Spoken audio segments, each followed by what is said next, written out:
Avis vascular centre మన దేశంలోనే the best varicose vein hospital.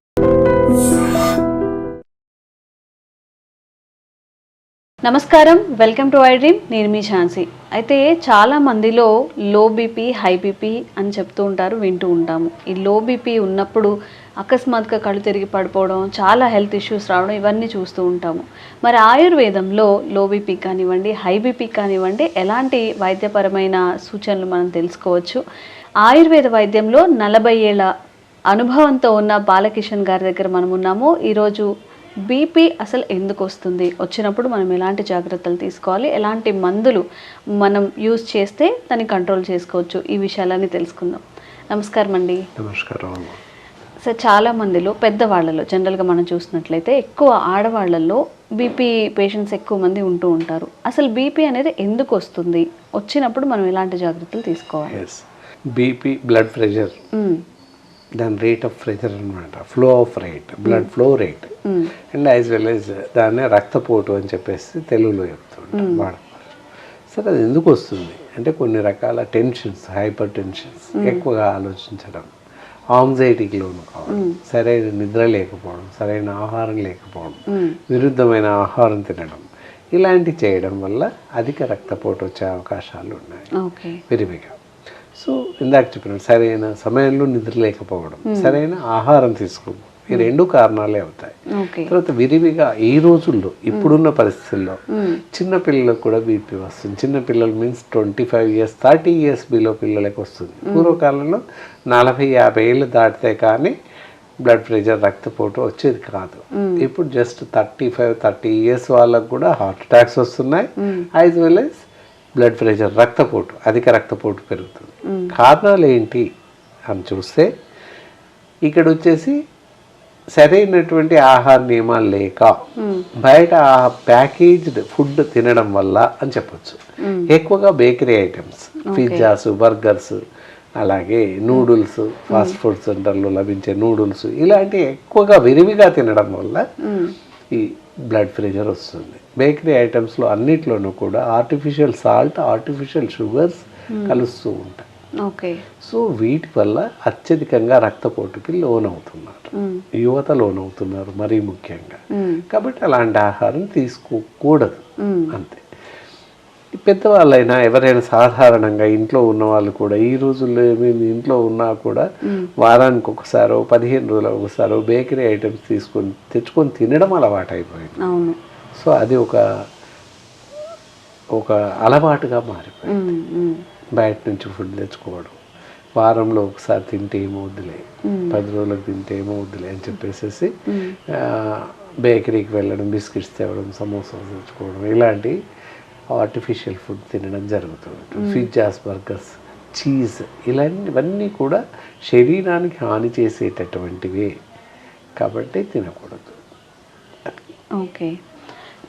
ఇప్పుడు పిల్లల్లో కాకుండా గృహిణులు ఉంటారు, ఇంట్లో ఉన్న వాళ్ళకి ఎందుకు వస్తుంది? మేబీ వాళ్ళు కూడా ఎక్కువ జంక్ ఫుడ్ తీసుకోకపోవచ్చు. ఎస్, తీసుకునే వాళ్ళకి వస్తుంది అంటే ఒక అర్థం. తీసుకునే వాళ్ళకి ఎందుకు వస్తుంది మీ క్వశ్చన్. ఎందుకు వస్తుంది అంటే ఎక్కువ ఆలోచనలు, యాంగ్జైటీకి లోన్ అవ్వడం, ఎలా అవుతుందో ఏమో, నాకు పిల్లలు లేరు అని, లేకపోతే మా ఆయన లేట్గా వస్తున్నాడు, పని త్వరగా తెమలడం లేదు, లేదా ఆ మానసిక ఒత్తిడి, ఆందోళన అనేది, యాంగ్జైటీ, ఆందోళన, ఏం దానికి వస్తాయి. ఎక్కువగా ఆలోచించడం, అతిగా ఆలోచించడం, ఇవన్నీ బర్డెన్స్ ఉంటాయి గృహిణికి. కొంతమంది తేలిగ్గా తీసుకుంటారు, కొంతమంది ఏమో వాటిని బరువుగా తీసుకుంటారు. బరువుగా మీన్స్ మానసికంగా ఎక్కువ మనసుతో ఆలోచిస్తుంటారు. పిల్లలు చాలా అల్లరి చేస్తున్నారు, పిల్లలు మాట వినట్లేదు, ఇలాంటివన్నీ కూడా ఎక్కువగా ఆలోచిస్తారు. ప్రతి చిన్న విషయాన్ని కూడా ఎక్కువగా ఆలోచిస్తూ ఉంటారు కనుక ఆందోళనకు లోనవుతారు. ఆందోళనకు లోనవడం వల్ల హైపర్ టెన్షన్, హైపర్ఎక్సియా, యాంగ్జైటీ ఇవన్నీ ఏర్పడి రక్తపోటుకు వెళ్ళే అవకాశం ఉంది. జనరల్గా ఏంటంటే మామూలుగా 40 years లోపు వాళ్ళకి 120 వరకు ఉండొచ్చు, 120/80 అని చెప్తూ ఉంటాం. ఆ స్టేజ్లో ఉండొచ్చు. 40 years దాటిన వాళ్ళకి 140/80 ఉంటుంది రక్తపోటు. అలా ఉంటే ఎలాంటి ప్రమాదం లేదు.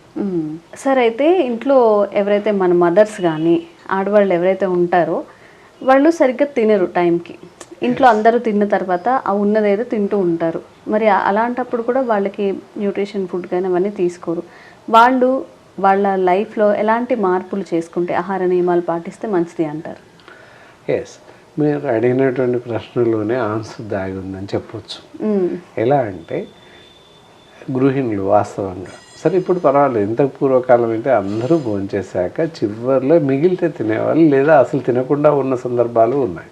అలా చేయడం వల్ల ఏంటంటే మానసికంగా శారీరకంగా అన్ని విధాలు నష్టపోవడానికి అవకాశం ఉంటుంది. సో ఎనర్జెటిక్ ఫుడ్ అందే అవకాశం లేదు, పోషక విలువలు ఉన్నటువంటి ఆహారం అందడం లేదు అని చెప్పచ్చు అక్కడ. ఇప్పుడు ఈ మధ్య కాలంలో అలాంటి పరిస్థితి లేదులే. పెద్దవాళ్ళు అయినట్టయితే పెద్దవాళ్ళకి ముందు ప్రియారిటీ, భోజనం చేస్తున్నప్పుడు ముందు వాళ్ళకి పెట్టేసి కొన్ని కుటుంబాల్లో అసలు పూర్తి అలక్ష్యం, అసలే పట్టించుకున్న సందర్భాలు లేవు, అవి చూస్తున్నాం.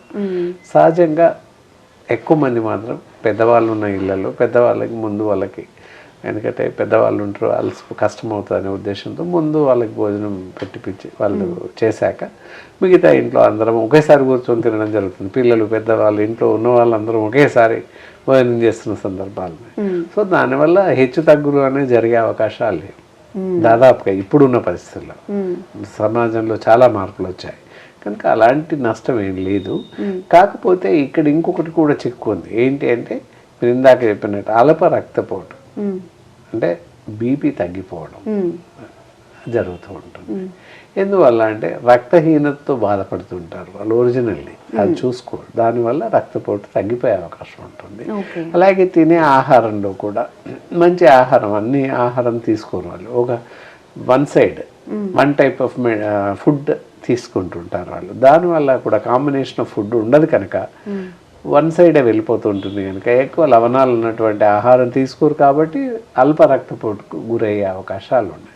అల్ప రక్తపోటు వల్ల లక్షణాలు ఏంటి అంటే తూలి పడిపోవడం, సొమ్మసిల్లి పడిపోవడం, ఎక్కువగా శారీరక తిమ్ములు రావడం, కొంత పని చేయగానే అలసిపోవడం, ఇలాంటి లక్షణాలు ఎక్కువ విరివిగా కనపడతాయి అల్ప రక్తపోటు ఉన్న వాళ్ళకి. అందుకే వాళ్ళు పడిపోతున్నప్పుడు అలాంటి పరిస్థితి తిప్పినట్టు అవగానే కాస్త ఉప్పు నీరు తాగుతుంటారు. అలా కాక మంచి చిట్కాలు ఉన్నాయి. రోజు ఒక గుప్పెడు కిస్మిస్లు, ఎండు ద్రాక్ష తింటూ ఉన్నట్లయితే అల్ప రక్తపోటు నుంచి బయటపడవచ్చు. రోజు తింటూ ఉండాలి. అప్పుడు ఏంటంటే అల్ప రక్తపోటు నుంచి పూర్తిగా బయటపడవచ్చు, అలాంటి ప్రమాదం లేదు. ఆ విధంగా చేయొచ్చు. ఇక అధిక రక్తపోటు వాళ్ళు ఉప్పు తగ్గించి మజ్జిగ తీసుకోవడం, పెరుగు బదులుగా మజ్జిగ తీసుకోవడం, రాత్రిపూట పెరుగు తీసుకోకపోవడం మంచిది.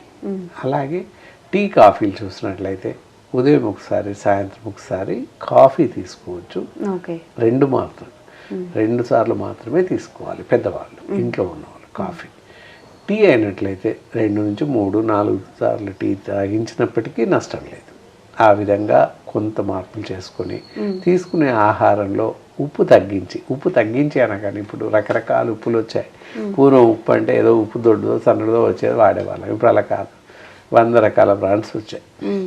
అక్కడ ఉప్పు ప్రధాన కారణం అవుతుంది. కాబట్టి నాన్ అయోడైజ్డ్ ఉప్పు వాడాలి.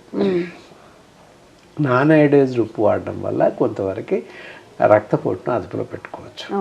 ఎస్, రక్తపోటు ఎలాంటి ఉప్పు వాడాలి అంటే సన్నటి ఉప్పు అయినా దొడ్డు ఉప్పు అయినా నాన్ అయోడైజ్డ్ దొరుకుతుంది మార్కెట్లో, అలాంటివి తీసుకోవాలి. నాన్ అయోడైజ్డ్ వాడొద్దు, అయోడైజ్డ్ వాడొద్దు అని చెప్పగానే చాలామంది సైంధవ లవణం రాతి ఉప్పు వాడుతున్నారు. రాతి ఉప్పు వాడకూడదు, ఏమాత్రం శ్రేయస్కరం కాదు. రాతి ఉప్పు ఏదైతే సైంధవ లవణం ఉందో అది ఓన్లీ మెడికేషన్స్, కొన్ని రకాల మందుల్లో మాత్రమే కలపడానికి పర్మిటెడ్, అంతేకాని అన్ని రకాల మందుల్లో కలపము.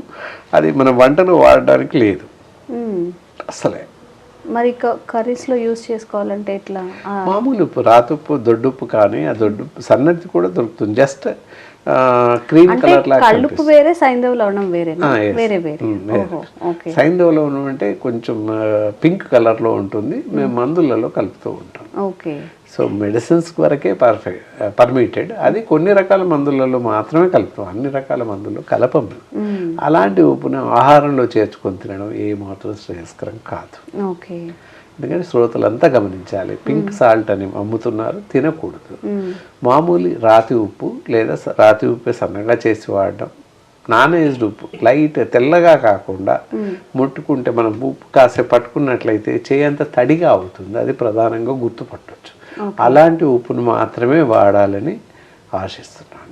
ఆ విధంగా చేస్తే బీపీని అదుపులో పెట్టుకోవచ్చు, థైరాయిడ్ని అదుపులో పెట్టుకోవచ్చు నాన్ అయోడైజ్డ్ వాడితే.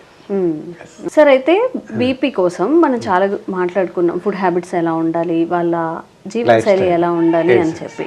అయితే ఆయుర్వేదంలో లో బీపీకి కానివ్వండి, హై బీపీకి కానివ్వండి ఎలాంటి మెడిసిన్స్ ఉన్నాయి, ఎలాంటి మెడిసిన్ ఎంతవరకు యూజ్ చేయొచ్చు? ఇక్కడ ఆయుర్వేదంలో వచ్చేసి అద్భుతమైనటువంటి మెడిసిన్స్ ఉన్నాయి. ఇది బీపీకి కానీ లో బీపీకి కానీ మంచి మెడిసిన్స్ ఉన్నాయి.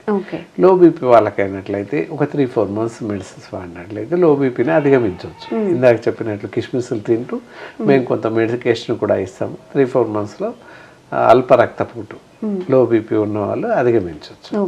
హై బీపీ ఉన్నవాళ్ళు కొంతకాలం రెగ్యులర్గా వాడాల్సిన అవసరం ఉంటుంది. కనిపిస్తున్నాయి ఇక్కడ హైపర్టెక్స్ అని చెప్పేసి బీపీ మాత్రలు ఉంటాయి.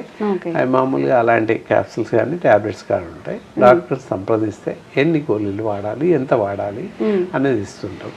చాలా మట్టుకు ఇందులో కూడా లైఫ్ లాంగ్ వాడాల్సిన అవసరం ఉంటుంది. కొంతమందికి కొంతకాలం తర్వాత 6 నెలలు ఏడాది తర్వాత నార్మల్ ఉండి మందులు వాడాల్సిన పరిస్థితి లేకుండా పోతుంది కొంతమందికి. అది ఎంతమందికి ఎవరికి అని చెప్పడానికి లేదు. మా దగ్గర కూడా ఒక 3-4 మెడిసిన్స్ వాడట్లేదు, ఒక 6 నెలలు ఏడాది కూడా ఆపేశారు అంతే. ఇప్పుడు బీపీ వాళ్ళకు ఉండట్లేదు ఆ విధంగా. అట్లా అందరికీ ఉంటుందని కూడా చెప్పలేము.